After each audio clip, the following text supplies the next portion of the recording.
Welcome to our Knowledge Exchange webinar with Timber Design Initiatives. This is the first collaborative webinar between CIAT Yorkshire and the Scotland East region. We're very excited to have Peter Wilson with us here today to launch this collaboration for sharing knowledge across multiple regions. So I want to give a little introduction to CIAT, Scotland East Region, for those of you out there who may not be familiar with us. So like the Yorkshire region, we have a committee, and the committee is made up of AT practitioners, academics and policy leaders, with a background in house building, private practice, retrofit, building performance, design for disassembly, design for deconstruction, design for assembly, and much more. So I am the Scotland East Regional Chair. I'm standing in for our region's aspiration chair today, Alex Stickle. She sends her apologies for not being able to make it. And I hope that many of you joining us today will be from our region's Centre of Excellence in RGU or ENU. Right, so this which takes me very nicely into introducing our speaker. So I'm very proud and privileged to welcome Peter Wilson. Peter is prolific in the world of designing with mass timber. So before founding Timber Design Initiatives, Peter led an R&D centre at Edinburgh Napier University's Institute for Sustainable Construction, which is part of Napier's CIAT Centre of Excellence, which Peter was a fundamental driving force in developing a strong and methodical research culture to underpin the learning and understanding for the innovative use of timber within the AT discipline as we know it. So Peter is at the forefront of timber innovation in the built environment and has contributed to and helped to shape our understanding of designing with timber at academic, practical and policy level. So we are very lucky to have Peter with us this afternoon. So Peter, welcome to you. Thank you for joining us. And if all goes well, I'll be passing over to you to share your screen if that's okay. I'll do my best. Right, I'll just introduce myself to people. John gave me a very fulsome praise there, which is how do you live up to it kind of thing. I'm an architect. I have been working with things to do with timber for about 20 years probably, and really a lot of that time has been spent exploring the world of mass timber in terms of engineered timber systems, solid laminate timber systems, if you like. And a lot of that time has been spent trying to get these things into production in the UK. Not yet entirely successful, because a lot of things that mitigate against that. But we have seen in the last few years a lot of new buildings emerge in the UK using cross-laminated timber. Obviously, glue lam has been around for a long time, but other materials, laminated veneer lumber, dowel laminated timber, and so on. So really, this is a kind of follow-on from a previous presentation I did for Yorkshire Aspiration. And then I talked generally about mass timber, but one of the things I'm particularly working on at the moment is looking at how do we make more use of, I'll just keep referring to mass timber, but I'll come to a better explanation of that in a moment. How do we make better use of it, or possible use of it, in historic buildings, traditional buildings? A lot of buildings around the country are run down, or they're unused, and they've been unused for a long time. They're kind of derelict. There's others that are historic buildings that have maybe been listed, not necessarily to grade 1 or grade 8 in Scotland, but they have certain qualities. Now, I'll just, if you forgive me for a moment, I'll just ask Ethan if he's up and running yet. He's obviously up. He's obviously up. Can you see this the screen? Yep, coming through nice and clear. Yep, can see it now. Thanks very much. Perfect. Well done. Right. Okay. So now the picture you see in front of you is mass timber. It's actually hardwood cross-laminated timber. that we made in Scotland a couple of years ago, 2 or 3 years ago. And this was the first hardwood cross-laminated timber made anywhere, really, that's in terms of any scale of production. But this is a project that Waugh Thistleton Architects and ARPS designed for the London Design Festival. And you can see almost every piece of strip of wood there. You can see the layers in the CLT in the connections. You can see the bolted parts which connect it. And it's 17 boxes set up as a kind of three-dimensional maze that was used in London Design Festival in the V&A's courtyard in Kensington in London. And the objective in making this was to use a very, very lightweight hardwood, because most hardwoods are quite dense, and so they're heavy and they're not really what we'd use for making solid laminate timber systems, because the panels would be too heavy and so on. But this is very lightweight, but incredibly strong and stiff tulip wood from the east coast of America, and it grows all the way down the Appalachian mountain range, but it's mostly used in America to make furniture and to make veneers for plywood. And so the objective was to use the lowest grade of that timber to see if we can make structurally acceptable panels that would actually function in terms of a template for modular housing. So Ethan, if you can move to the next slide, please. That's just me. I've written a number of books and all sorts of things to do with timber. I run a company called the Timber Design Initiatives, and more recently we set up a spin-off from that, which is the Mass Timber Academy, and I'll tell you more about that later. Next. Hello? Right, so why mass timber? And I think this slide kind of says it all. In the 19th century, we had iron and steel. Those were the main new materials or new structural materials we had then. And we see many, many buildings around the UK and elsewhere made from those materials. The 20th century, we moved on probably by the 1920s to reinforced concrete, and that became almost universal, either in situ concrete or in prefabricated concrete. But we've kind of moved on now, because other things have taken over in terms of the climate emergency, in terms of net zero carbon targets, but also just the need to look at using more of the more renewable materials to look towards more sustainable architecture and so on. So next, please. And there we go. So I'll just say here, okay, in terms of what something keeps happening here, but in terms of the world we live in today in 2021, these are the kind of issues we're trying to address: the circular economy, the use of renewable materials, looking at UN Sustainable Development Goals, and carbon sequestration. Because being the principal renewable material we have for construction, there's also bamboo, which is a grass, but carbon sequestration is quite important. And also the replanting or the natural regeneration of forests in terms of being able to get more material. So next, please.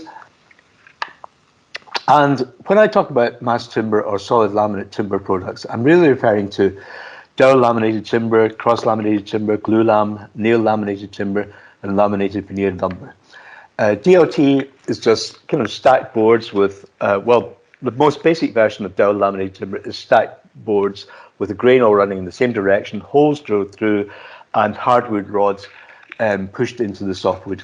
And when the moisture content of the two meet, the hardwood expands and locks all the boards together. So it's an unglued system, as is further on nail laminated timber, which is basically a similar thing, although each board is nailed to the next one. Cross-laminated timber, glue lam, and nail laminated timber, these are, we're firing on. This is extraordinary. This is a kind of presentation where I don't press any buttons and things appear out of the blue. But hopefully you've got, what I was about to say there was the 3 of the 5 versions there are glued systems. Nail laminated timber and dowel laminated timber are non-glued. This is just a kind of nail laminated panel made in the Construction Scotland Innovation Centre near Glasgow, which is it's using wooden nails, which are basically compressed beech rods with in them there's a kind of phenolic resin. So these are fired in hydraulically with a nail gun, very fast, and so the phenolic resin has a kind of gluing effect as well as just the nailed the friction of the nails holding the whole panel together. And you can see the stepped elements of the timber there. That's really to do with getting a better acoustic quality. So when you turn this upside down for a ceiling panel, you get can reduce the reverberation of a sound you get with a flat panel. Next, please. And this is, and I'm not even going to try, this is a little film in the Construction Scotland Innovation Centre of more recently making full-size cross-laminated timber panels, glue-lam panels and nail-laminated panels from UK-grown timber, in this instance Scottish-grown timber, because Scotland has most of the production forestry in the UK, and so we've been working away at trying to develop these kind of systems for some years. In fact, I think I've been involved in this for about 14 years, and so we're beginning to see now the possibilities of making panels here. It might take some time to get factories established in the UK, because even getting the machines to make this kind of stuff is about a 4-year lead-in time at the moment, because around the world, this is where the industry is going. There are massive amounts of new buildings going up in North America and in Europe in cross-laminated timber, and I'll come on to reasons for that in a moment. Next, please. The next one, I think, is just another little film that we won't bother to go through. Yeah, just skip past this one, Ethan, please. I'm saying all this because for those of you who have no experience of any of these products, possibly glue-lam, but maybe not the cross-laminated timber, or almost certainly not dowel-laminated timber, and almost certainly not laminated veneer lumber. These are more recent things in this country.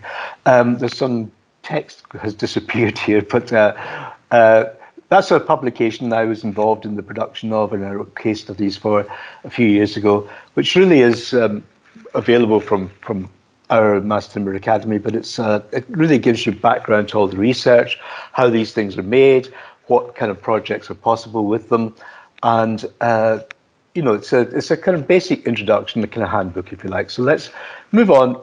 The point is that all of that work in that book has been based on many, many years of timber research at Edinburgh Napier University.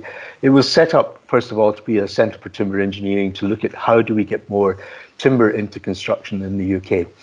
And the need to do that was really based on having to train engineers in something that they're not normally trained in, and still aren't for that reason. Okay, what I want to talk to you about today is really about how we use mass timber in traditional buildings, where there are opportunities to regenerate buildings in a quite different way from the way we would normally go about it. So I've established here 6 categories, if you like, that seem to be different approaches to how we might do this. Temporary use, and I'll show you some slides of this.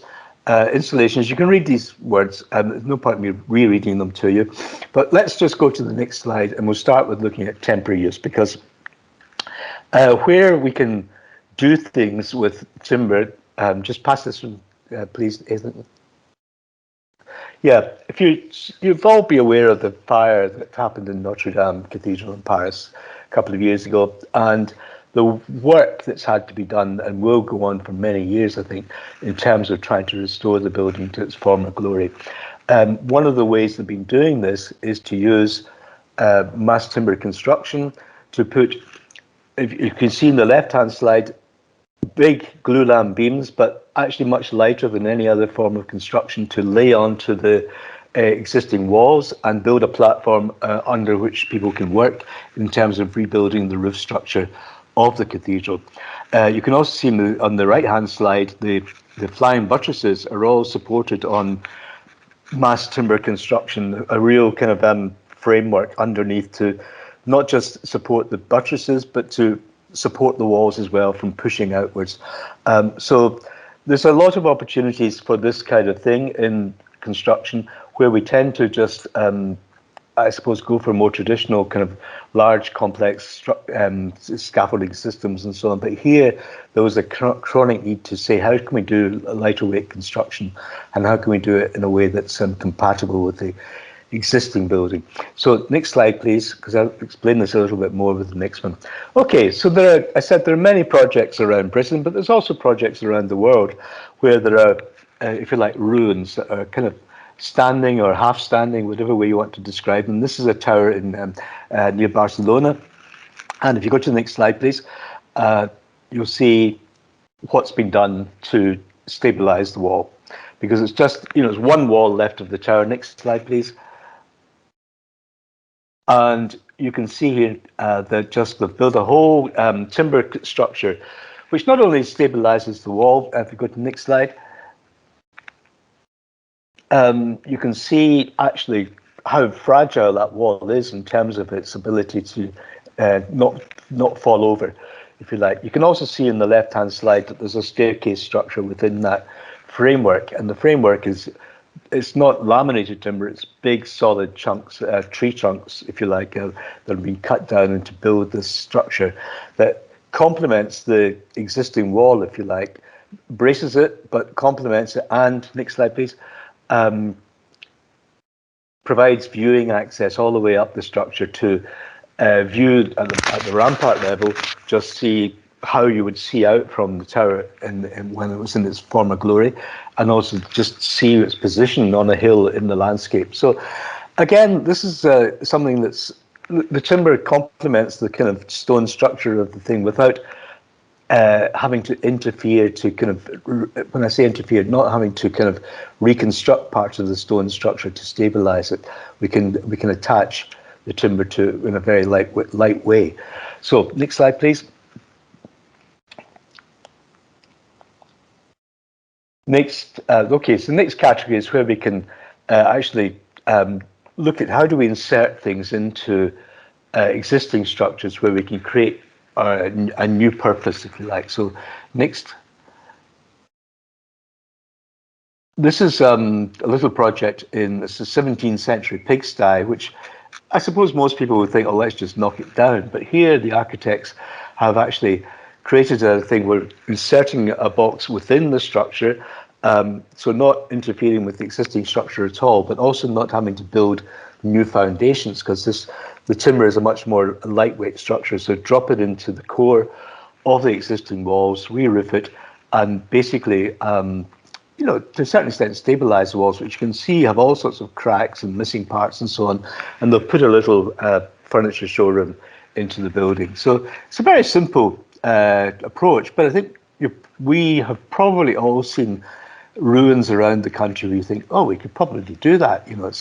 They're not spectacular buildings in themselves, but actually we could give it a new purpose without having to go through the whole demolition process and new foundations and everything else. Next. And to take this a little bit further, this is a building down in Somerset by Hugh Strange Architects. And this was an old, basically rundown farm buildings that the owner of the farm has a large archive of very, very good architectural drawings and wanted somewhere to store them and display them. And Hugh Strange elected to try to do something here. Normally, if any of you have been involved in any exhibition or museum or gallery projects, I've been involved in quite a lot over many years, you're always trying to get a consistent humidity and temperature so that there's no decomposition in particularly fragile drawings and things like this. Here, if we go to the next slide, you can see that what's behind the slide, what's behind the wall there is a whole kind of cross-laminated timber box. Whole new structure has been built inside the existing walls, so that the sense of context in terms of the area, the kind of local architecture and so on, is maintained, but at the same time a whole new modern construction is installed inside. And if we go to the next slide, you'll see that what you have there is very thick walls, very thick CLT roofs. Now, normally, in a lot of standard cross-laminated timber construction, you would see panels that are maybe 120, 150 millimeters thick. These are about 300 millimeters thick in the walls and about 450 millimeters thick in the roof. And this is a really interesting approach because Obviously, from a economic point of view, your first instinct is to say, well, goodness me, that's a lot more timber, and obviously going to be cost a lot more. But what it does here is that the sheer thickness of the walls and the roof allow the internal air quality to be sustained at or maintained at a consistent temperature and humidity, so that no matter what's happening outside weather-wise, the temperature profile across and the moisture profile across the wall doesn't penetrate to the interior. So in this instance, where you're saving money on the roof and the wall thickness, where you're not saving money, I should say, on the roof and the wall, you are saving money by having no mechanical ventilation or air conditioning systems that you would normally find in museums or galleries to create the right ambient temperature and humidity for the artifacts. So this is a kind of very interesting approach, because it's a completely passive approach to how do we maintain these kind of modern building functions. Next, please.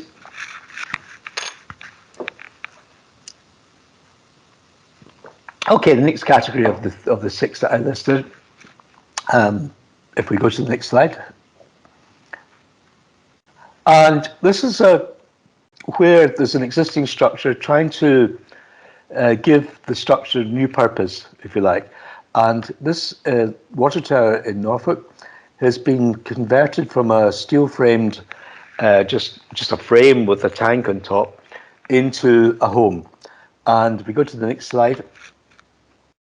You'll see here just a kind of schematic idea. You can see the frame, you can see the water tank on top, but behind it is an enclosed staircase, and that's linked. There's a separating link to join that to the water tower. Next.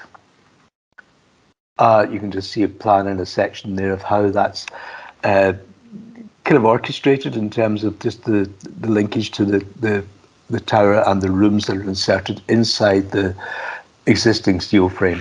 Next. And there's the various elements. You can see the rooms are made of CLT. There's the existing tank. There's a roof terrace above it. The structure's been modified to fit in the CLT. There's a bridge, and then there's an enclosed staircase. Next. And it's got what we in Scotland call wrinkly tin around the structure, and it's just been completely renovated. But you can still see what was the original building, the exposed structure and the tank. Next. And this is just the linkage between the staircase and the existing structure. Next. And the stair itself is a beautiful construction. It says it's a compression stair. The treads are cantilevered out from the wall and sit on top of each other. So all the way up, it's a self-standing kind of structure, if you like. And the thing about these kind of things, if you haven't ever been on one, is when you walk into a staircase like this, the smell of the timber is just, I won't say overpowering, but it's just incredibly relaxing. You just feel yourself calming down immediately. Not so much at the prospect of climbing such a tall stair, but since there's no lift. But there we go. Next. And just one of the living rooms in the space. But the timber is exposed. So what you have with the benefit solid timber walls and exposed surfaces like this is you take advantage of the timber's natural, what they call hygroscopicity, which is that timber's a breathing material. It absorbs moisture in the atmosphere, it releases it, later, and that's why, at different times of day we can get a kind of very good air quality in a room and so on, because you're working with nature. And I'll explain that a bit more later. But if we go to the next slide, and that's just the tank itself. It's been kind of, I suppose, brushed down in terms of what was there. There's a window put in, but the original tank is still there. It's not been removed or completely replaced. It's just, there it is. You can stand there, you climb up the stair, you look out. Okay, next. Next, please. I'm trying to catch up here because of the time we lost at the beginning. So if Forgive me for trying to kind of push along. Next, sorry. So buildings adjacent to historic structures. I mean, obviously something like Revo Abbey, there's very little likelihood you're going to get permission to drop another structure inside it, because these are sort of top of the listing kind of charts, if you like. But they do get a lot of visitors, and it's really how to control that visitor interaction with the ruins. We have quite a few in Scotland at the moment where they've had to be closed because there's been stonework falling off and so on. So, but if we go to the next slide, we'll see what's been built next to it by Simpson and Brown architects. It's very elegant, simple timber structure, which is made up of a whole series of glulam portal frames. Next. And it's positioned on the site to just have that kind of, if you see that pink triangle, it's really to give maximum viewing angle from the end elevation there to the abbey, and set you on the path to go around and enter the ruins directly. Okay, next. That's just from the car park inside the parallel frames, the portal frames, are really set out in such a way that they can put display cases in between, and so as you pass through, you're looking at all sorts of artifacts to do with the history of the abbey. Next. Okay, so we're rapidly moving on to category 5. There's a few more examples here of things. Next, sorry.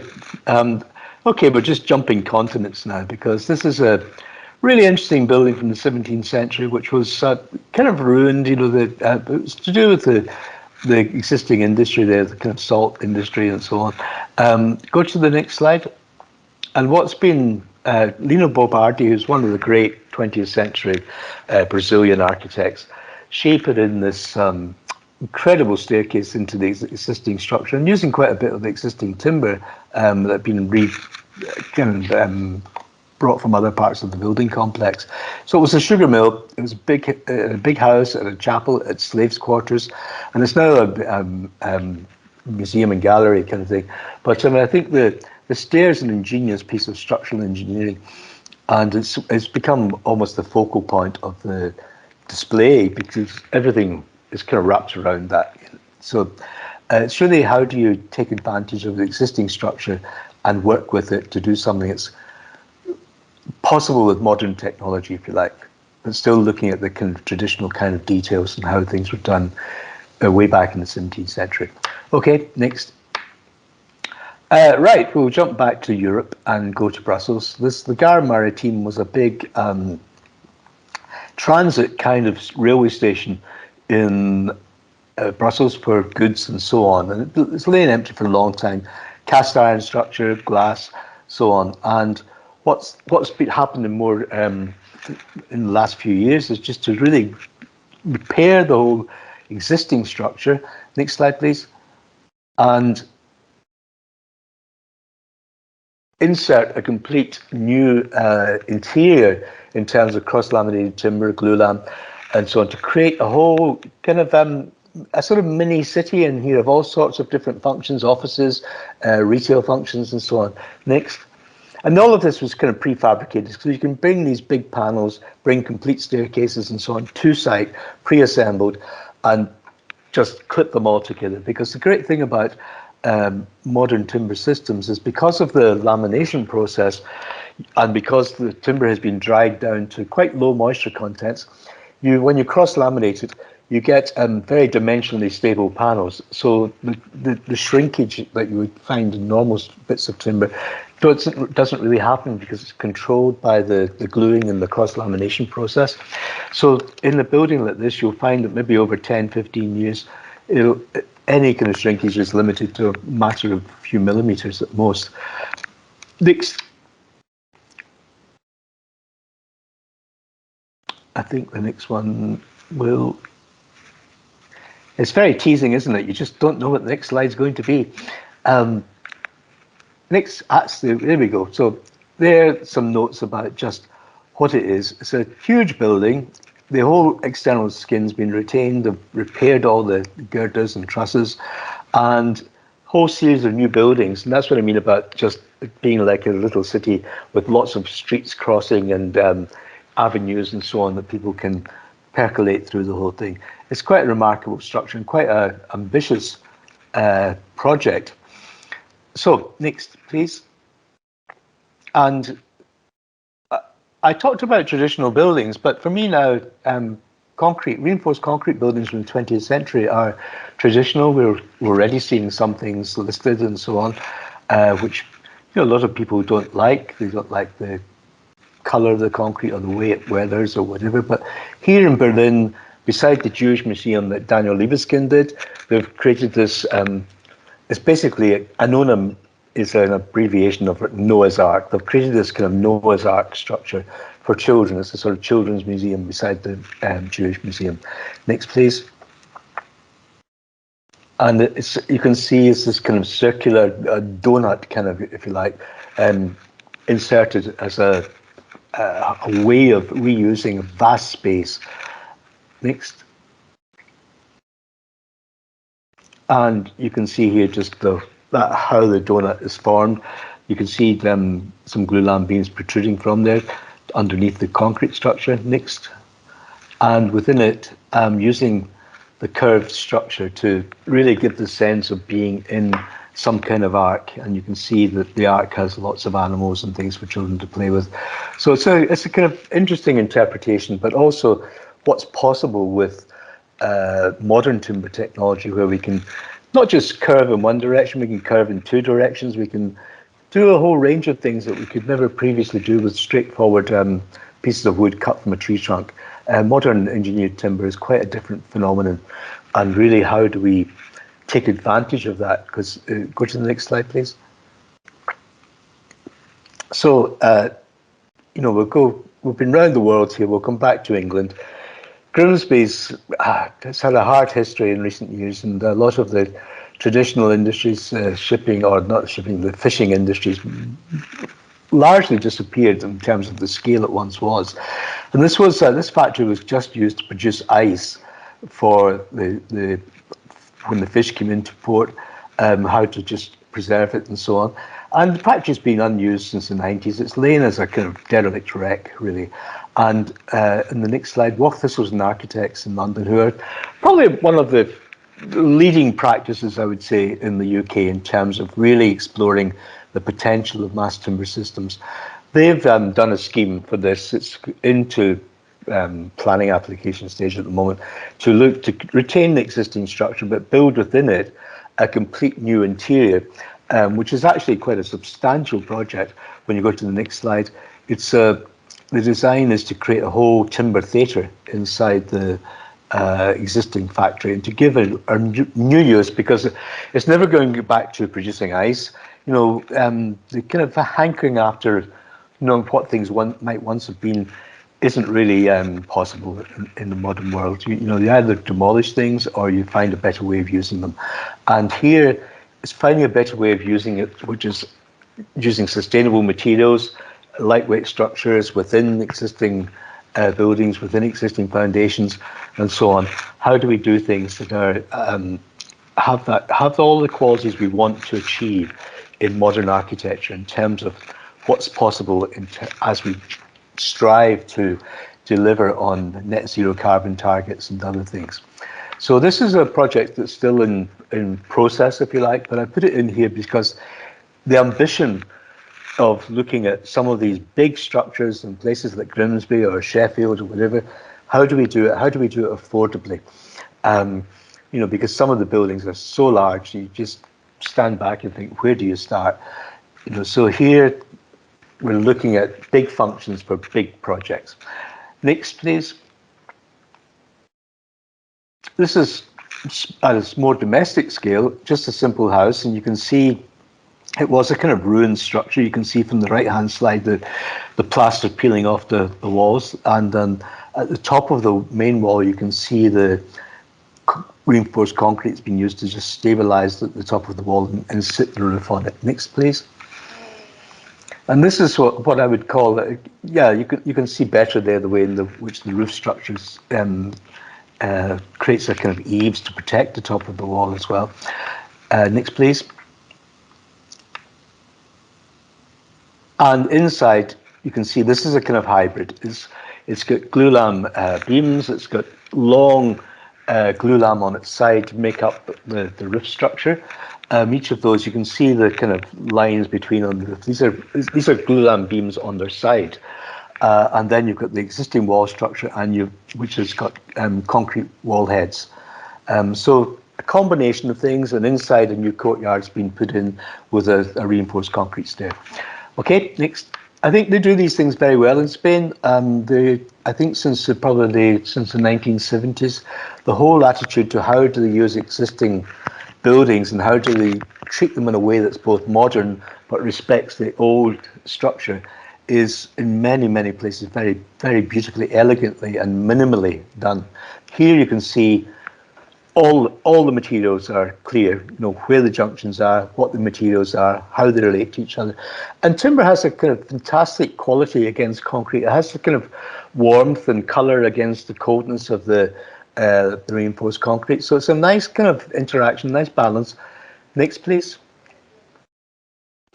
And as I said, you can see absolute distinction between what the purpose of each material is, what it's doing, and why it's doing it. And you get the warmth of the timber, and to a certain extent the warmth of the stone and the retained walls. But I don't want to, for a moment, begin to say we can only do things with mass timber. I think there's huge opportunities to look at how do we deal with hybrid structures, where what's the most efficient material to use for a particular function. And here, in some places, it's concrete, in other places, it's timber. I think the big thing, though, in all of this is that the need to reduce the amount of concrete we use in the world, because it creates a huge percentage of the greenhouse gases that we produce in the world. And that's partly because concrete, or the cement production in concrete, produces about 8% of the greenhouse gases. And I think where we can avoid using materials that are very destructive on the environment, like aluminium. If you've ever seen a bauxite mine and what the devastation that's left after all the bauxite has been mined to make aluminium, it's just absolutely horrifying.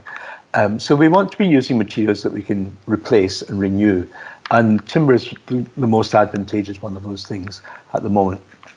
Okay, next, please. Category 6, final category. Quick, next.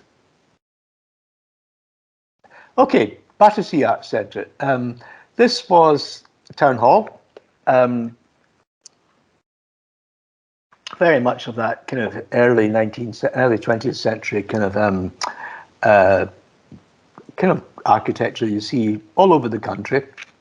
Kind of mixture of things, mixture of Baroque and classical and so on. But this had a problem. The next slide, please. It was absolutely trashed by fire. And you can see here one of the things that is always interesting to point out. When steel, in a fire, steel just melts, it bends, it deforms. In a fire, timber doesn't do that. It chars on the outside, or mass timber anyway. It chars on the outside. Once the charring is complete, the burning stops, and the structural integrity of the beams tends to remain. So I put this in because this building was pretty much destroyed. And in the next slide, you begin to see, I hope, what's been done. That a lot of the existing remaining structures just been left, and pieced into it have been a number of things that actually recreate the major spaces in the building. Next, please. And what you see here in this huge hall is this kind of extraordinary ceiling that's been recreated. It's and the existing walls, obviously in a fire, they also move, so you don't necessarily have them in a straight line. So you have to do very, very good surveys to then put into the computer, so you can do a kind of parametric modeling so that the slight changes in terms of the arches and so on, that can, where they're picked up against the buttresses on the walls, or the piers, I should say, on the walls. It's modifying it all the time. But this is, I suppose, another kind of form of engineered timber. It's effectively, it's 3 layers of plywood, which have all been cut out on CNC machine. They've all been designed and slightly tweaked in shape to form the curvature of this whole structure. Next, please. And what it does is gives incredible acoustic performance to the space in a way that previously it would have been quite a reverberant space in terms of the sound quality. You would get quite a lot of echo, but here you can see in the way the CNC machines have tailored the timber, and within these spaces, then you conceal the lighting, you conceal the smoke detectors, the fire alarms, all the gubbins that you would normally find in the ceiling, and so you have this very, very extraordinary kind of sense of the kind of ceiling that might have been there, but in a completely new way, all done in timber and curved. Next, please. So I'm going to move on, I think, to what that does and what we've done recently, because one of the things that I've found over recent years is that I certainly personally get a lot of inquiries from architects and technologists and engineers about different forms of mass timber. What can they do? How do they do it? Etc. etc. And part of the reason why I get these inquiries is not because I know lots. I probably do know quite a bit, but I think it's more to do with the fact that still, even after 20 years or more of using things like cross-laminated timber, these things are still not taught in schools of architecture or university departments of engineering or AT courses and so on in any consistent way. So this project here is not, it's a project I was involved in some years ago, which we ran some competitions for young architects to design a series of installations along tourist routes in Scotland, and this is beside Loch Lomond. It looks right down the loch. It's a kind of little theatre structure almost, but it was all done with timber. It was like young architects who just finished university. They won the competition. We made them set up a practice, and this set them off on a whole course of adventure of other projects, if you like.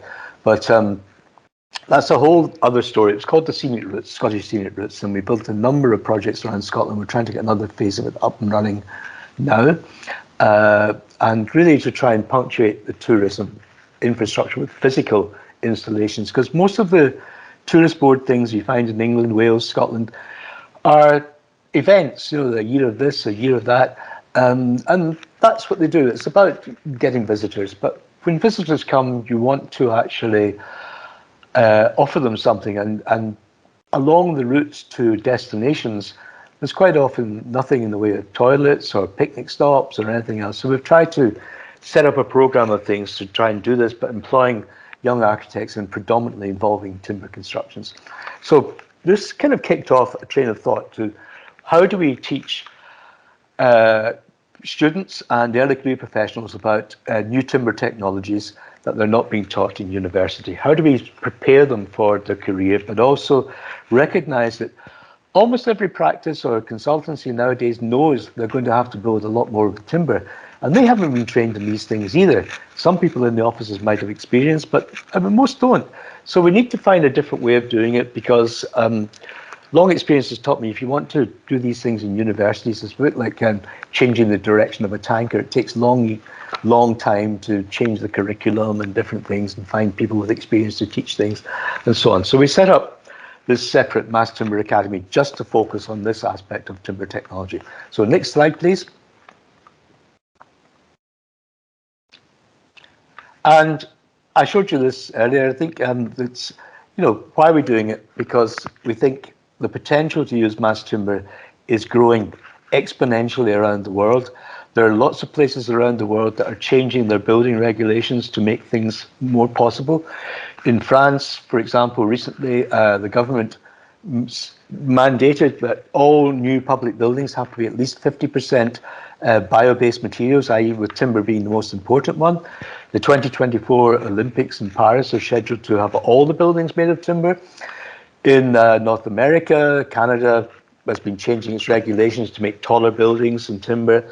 In America, they've had a whole series of acts, competitions, all sorts of things to not just build taller buildings in timber, but also to look at timber innovation and to support that through funding university research, education, competitions, all sorts of demonstration projects. Australia changing the regulations. So around the world, things are really moving forward, really pushing the boundaries of what we could do with timber and how do we do it. Britain has gone backwards a little bit because the Grenfell Tower tragedy really forced a kind of reactive mechanism within government and within the construction industry to introduce regulations which in theory are to do with preventing the kind of fires or the combustion that happened at Grenfell, but it's been regressive legislation. There was no timber in Grenfell that caused the fire or contributed to the fire, but the regulations have affected use of timber more than for any other material. So we've kind of gone backwards in terms of the limitations we've put on things, but there are a lot of people I'm working with who are working on things to really overcome these things and look at how do we rethink the issues and rethink the solutions, if you like. How do we do more with timber, but do it in a way that is absolutely safe and we know how to control it? It's, timber in many ways in a fire is more controllable than for these other materials, but I won't go back over old ground here. We'll go to the next slide. And my point here is really, this is the Museum of Wine in Bordeaux, and it's an extraordinary internal timber structure. And I worked some years ago as the resident architect on the new, as it was then, new Museum of Scotland. And it's a concrete structure, stone cladding and so on. But when and it's quite a complex building, and when the formwork came from prefabricated locations to bring these timber structures, they were just beautiful objects in themselves. And at that point, I began to think, why can't we just make the building out of timber rather than just make timber to hold the concrete and then take the timber away and destroy it, really? It didn't make any sense. But also because new timber technologies allow you to move beyond just post and beam structures. You'll see a lot of buildings publicized from CLT and glulam and so on these days, which are effectively what we could have done with steel and concrete, a frame structure, floor, frame, post and beam. But the way in which we can manufacture timber technology now doesn't mean we have to follow that orthogonal kind of approach to design. We can do much more imaginative things and much more things that are perhaps much more responsive to modern building functions. And I think in my world, I see amazing research going on in universities in Stuttgart and Munich and Zurich and Graz, where they're really pushing the boundaries of not just parametric design, but boundaries of how we use robotic manufacture, and so on. And these things, this is where the construction industry is going, and that's why I kind of feel very strongly you need to learn where it's going, and because if you're not getting taught it now, it affects the way you get employment in the future. Okay, next please. And that's just kind of a model of the inside of that building, where long column-free spans, extraordinary shapes and so on. We can do all that in timber, and it's a lot easier to do than in other materials. Next, please. So, and you can see in this one, this twisting structure. When I say research that's going on, this is a project that was done by the University of Stuttgart to understand that with the way trees grow, and particularly trees we've got in the UK, they grow spirally. The internal cell structure grows spirally. And one of the things that when we dry timber, you quite often see, if you look in the home base or whatever, pieces of wood that just have a twist in them, and so they're not very useful.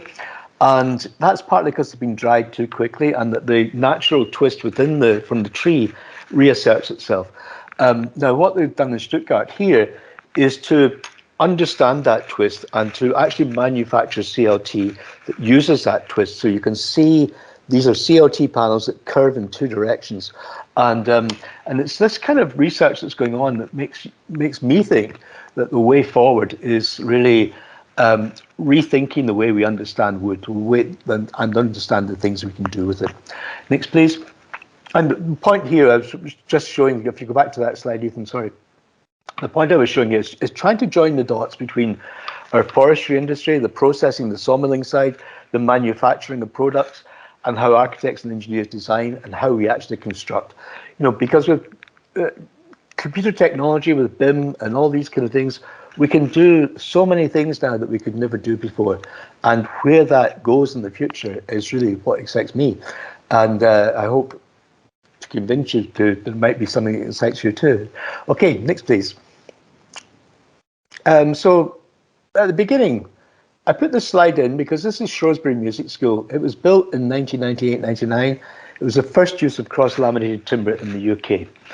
And here we are, 22 years later, and I still find myself doing talks to different audiences about who think it's a new material. And as I said earlier, there's really no formal education about this. And yet around the world, factories are springing up everywhere to manufacture CLT. It's seen as the future by all sorts of people. And the other timber products I showed you at the beginning, Dow laminated timber, laminated veneered lumber, they're less well known, they're less well used. So next, please.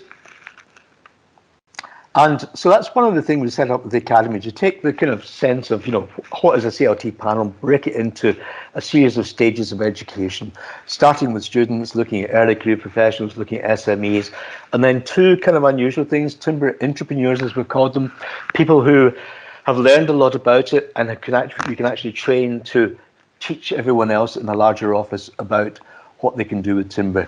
And then people who have got experience as well, how we innovate, how we do more things, I work with a range of companies looking at developing new products and construction systems from timber, on all sorts of things related to that, whether it's connections or whatever.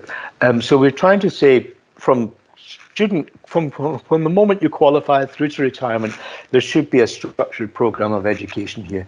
Because most CPD that you get, and I'll be provocative here and say, most CPD that I see is rubbish. It's people coming in to sell you bricks or window systems or whatever. From week to week, it's something different. It's not consistent. It's not continuous. And it's not really education, because you're not being asked to apply it or even demonstrate that you've learned things. So we're trying to kind of come at this from a different direction. Next, please. And that just says, in those 5 stages, how we take you through the future in timber design, manufacture, construction, and do it at your pace and your own sense of direction in your own career. Next, please. And there we are, just the stepping stones from the kind of CLT panel, if you like. Next. And I'll emphasize this is about structure, to give you a process of learning that's continuous, it's always up to date, and delivered to you in a way that's independent. We don't take money from companies to sell their products. We always are about what's the independent objective knowledge you need in order to make design decisions, specification decisions. And at every stage of your career, you're working with people who have different levels of knowledge, and different levels of experience and so on. So it's trying to find the balance so that there's a program that suits everyone to be able to kind of feel they're moving forward. Next, please.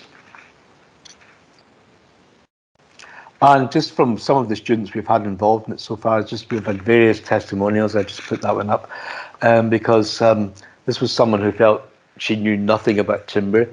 She joined the Mass Timber Academy.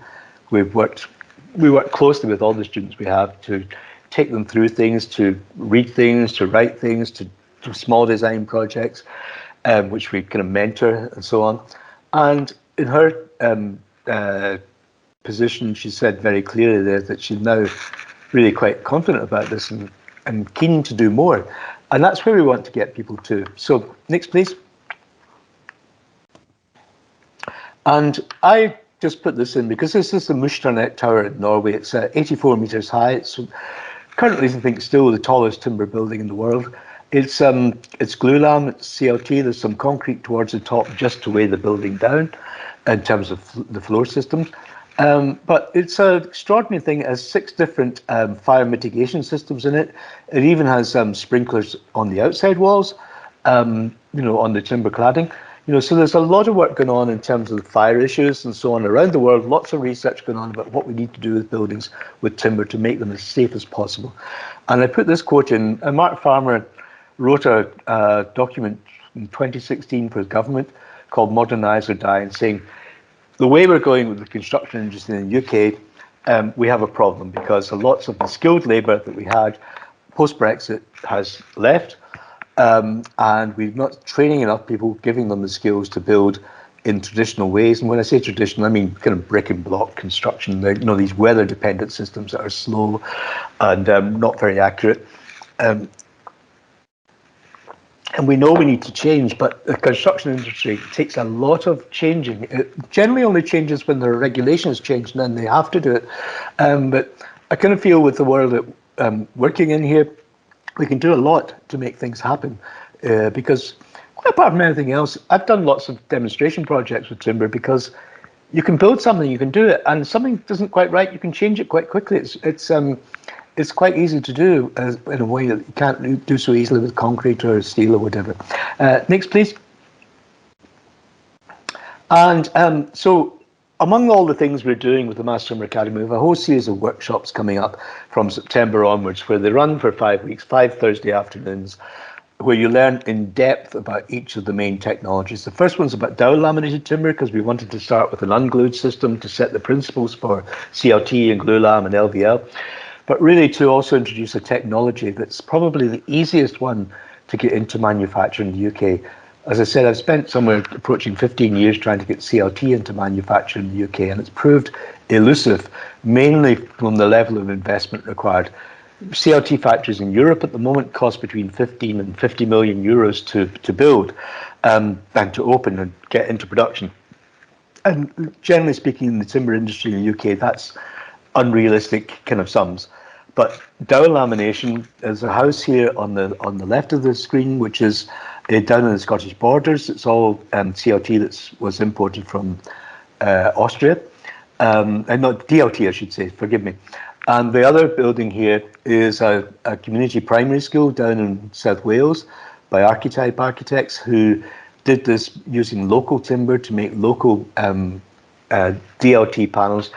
Those stacked plank panels are generally referred to in Europe as Brettstapel, but there are other forms of DLT, and that's what we want to communicate in this workshop. The design sprint it mentions there is really to have a small design exercise that runs alongside what you're learning, so you can apply in a small, simple project what you've been learning, so you can really get a feel for how materials and products work. Next, please.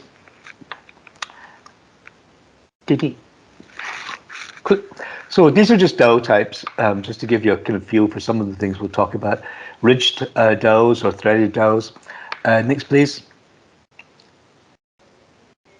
And there's the kind of plank system I was talking about, and the way it's often done manually like this. There are machines that can make it, but most of the time it's small scale. You'll see it done like this, if you see it at all.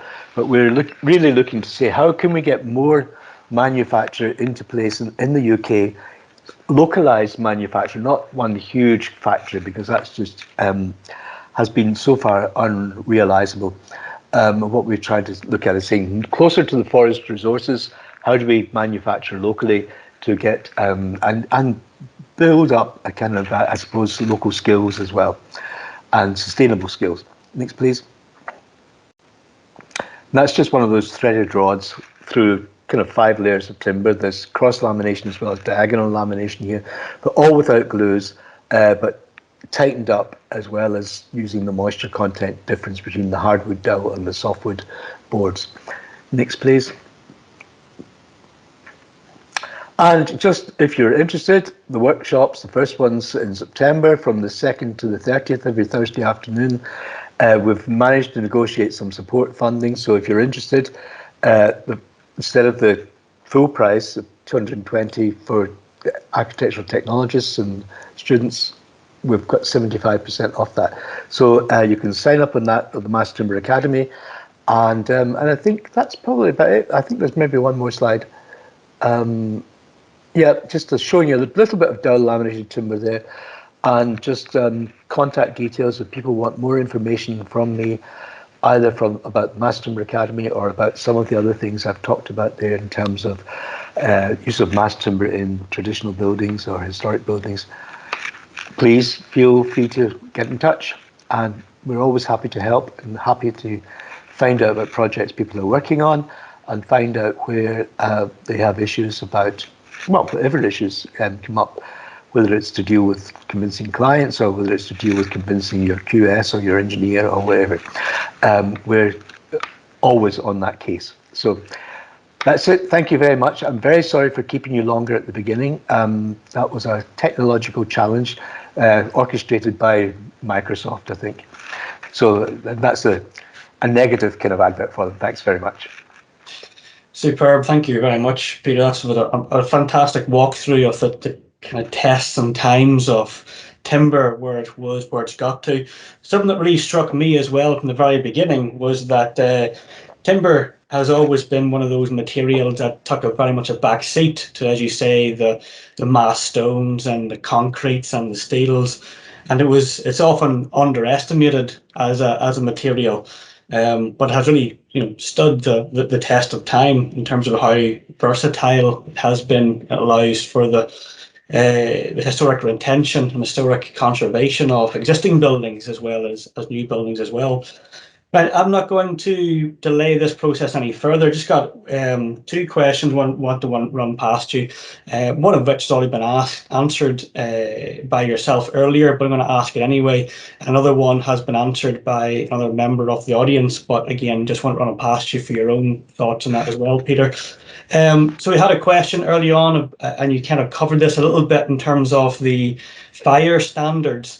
And the question was around the topic of, do you see any challenges with working with the mass timbers, specifically in Scotland, in light of the more stringent building standards in regards to fire mitigation and management and preventing projects moving forward because of perhaps a little bit of risk adverse as opposed to risk aware building standards?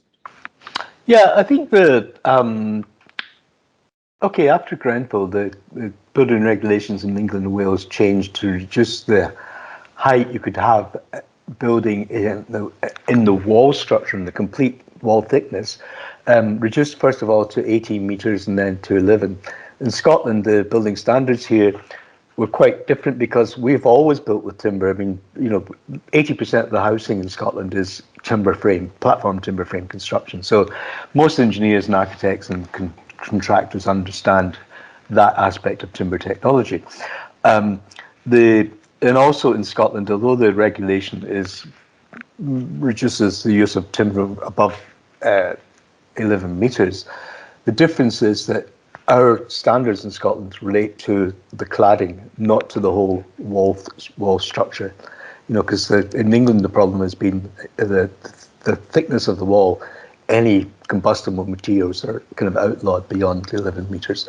Now, I have colleagues in London who have been pulling together everybody from insurers to mortgage providers to NHBC and so on to look at how do they then look at building taller buildings in London particularly, but anywhere in England and Wales, where the solution they've been working on at the moment is to separate the cladding completely from the actual wall structure, so that you have maybe a lightweight steel frame holding up the cladding system, but it's completely separated from the actual structure of the building.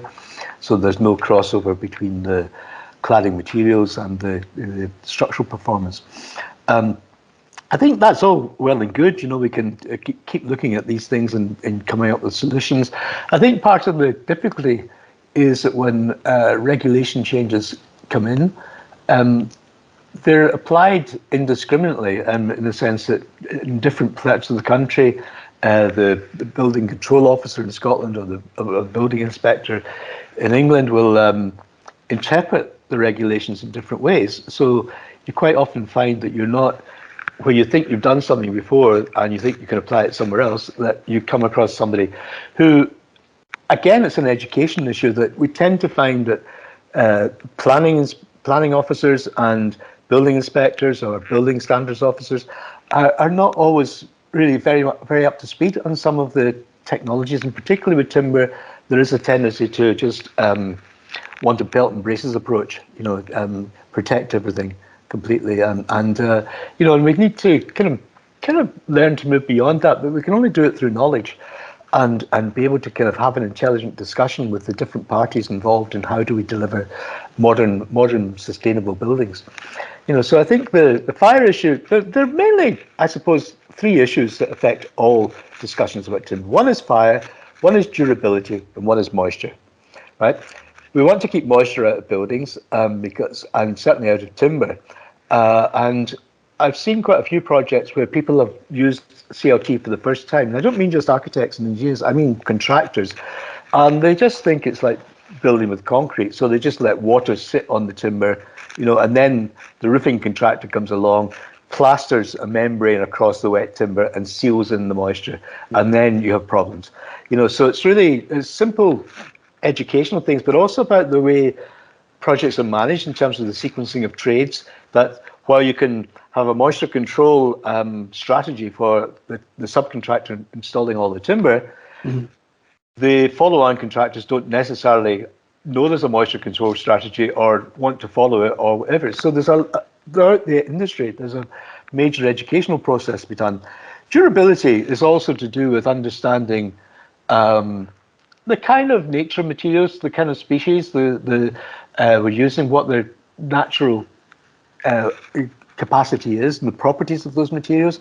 And that again is challenging, particularly for engineers, because when asked to do something with timber, they're trained in steel and concrete, and so if they want to do something timber, they kind of oversize it generally. And but also because they don't understand the difference between species and some are more structurally effective than others, some are more durable than others.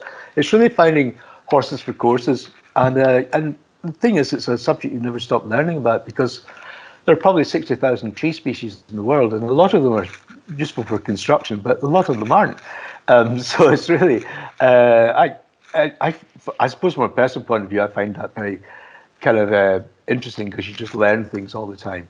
And the good thing about it is, because when you work with a lot of engineers and clients and contractors who don't necessarily know much about it, if there's an openness to share knowledge, then it's an interesting learning experience for everyone. Where there's a resistance to doing so, where the contractor puts in huge amounts of money in prelims for risk, and then finds that actually it was a very easy way to build, and he's made lots of money and done it quicker and got his team off site quicker, and then they become evangelists for it. That's a kind of interesting process in itself.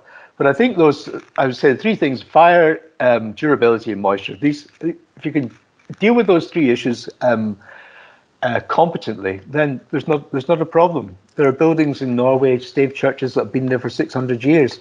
It can be a very durable form of construction. Yeah, it's about lifting the level of confidence as well through, as you're calling it, continual development, continual professional education, so that we can have the proper conversations and know more about the material science and building physics. Just want to say thanks to Mark Millen, who's in the conversation at the moment. He's been handling the questions and providing some supporting information there from the Construction Scotland Innovation Centre. Thank you for that, Mark. Right, I think we'll draw it to a close, Peter, because we've used up way too much of your time today, and I think I've used up everyone else's time, to be honest. Let's be clear. Technology today defeated me. I'll have a word with Bill Gates about this. Yeah, please do. Right, I just want to say thanks again to Peter Wilson and Timber Design Initiatives for taking the time this afternoon to introduce us to the world of mass timber, designing with mass timber, also the types of styles and architecture, but also the building physics and the building material properties around it as well. Information on how to contact Peter's in the chat, so please feel free to download that if you need to have any further conversations or to help to convert others around you, trades, different skill sets, etc. We will leave it just there today. Any questions I haven't picked up in the chat, we will push those over to Peter and get them answered if we can. But other than that, thank you to everyone who joined us today on behalf of CIAT Yorkshire and CIAT Scotland East Region. Thank you for spending the time with us, and we look forward to seeing you again in the future. And please do pay attention to the LinkedIn pages for Yorkshire and for Scotland East Region, because we will have more information soon about how to sign up to Peter's Design with Mass Timber courses and the design sprints that will be coming very soon. So looking forward to spending more time with you in September, Peter. But for now, thanks to everyone, and thanks again to Peter. And Peter, do you want to say something? Just thanks to Ethan for saving our lives there, for being very quietly and competently kind of managing to get us through the presentation. Much appreciated. Brilliant. Thank you very much. Right. Well, cheerio for now, and we'll see you all at the next Knowledge Exchange event.